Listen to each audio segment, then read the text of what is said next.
તમને ખબર છે મારા ભાઈ, અમુક અમુક બહેનોની ચેનલ કેમ બંધ થઈ જાય છે? તો બધી બહેનોના ભાઈઓ સરખા નથી હોતા મારા ભાઈ. કેમ ખબર છે?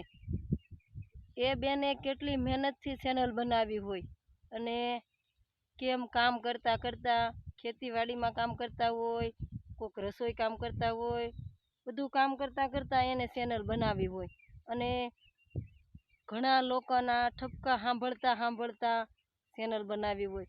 આ બધું જિંદગીમાંથી પાર કરતાં કરતાં એને ચેનલ બનાવી હોય ને એને વિડીયો સારા ઉપડી ગયા હોય, સારા વ્યૂઝ આવતા હોય અને સારો સપોર્ટ મળતો હોય ને, તો એની ચેનલ ક્યારે બંધ થાય તમને ખબર છે? જ્યારે ભાઈ ચેનલ જોવે ને, અને ભાઈ પેલા ચેનલમાં શું જોશે ખબર છે તમને? એ વિડીયો નહીં જોવે અને સબસ્ક્રાઈબ નહીં જોવે અને વ્યૂઝ નહીં જોવે. કેમ તમને ખબર છે? ડાયરેક્ટ કમેન્ટ પહેલાં જોશે કે મારી બેનને વિડીયોમાં કમેન્ટ કેવી કેવી આવે છે. તો જો સારી કમેન્ટ આવી છે ને, તો એ બેનની ચેનલને કાંઈ નુકસાન નહીં થાય.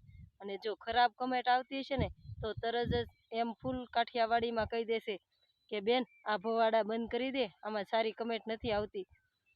કદાચ અમારા ભાઈબંધ જોવે અને તારા વિડીયોમાં ખરાબ કમેન્ટ હોય, તો કાલ સવારે અમને મારા ભાઈબંધ અને ભાઈઓ અમને કે તારી બેનને તો વિડીયોમાં બહુ ખરાબ કમેન્ટ આવે છે. એટલે જ કહું છું મારા ભાઈ, કોઈ બેનનું અને કોઈ ભાઈનું માથું શરમથી ઝૂકે એવું ના કરો અને કોઈ બેનને ચેનલ બંધ ના કરવી પડે એવું ના કરો મારા ભાઈ. જે બેનને તમે સપોર્ટ નથી કરી શકતા ને, તો કાંઈ વાંધો નહીં ભાઈ, ખરાબ કમેન્ટ તો ના કરજો.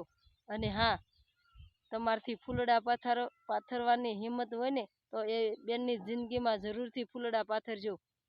કાંટા ના પાથરતા ભાઈ, કેમ કે કાંટા પાથરવામાં તમારું જ નુકસાન થાય છે.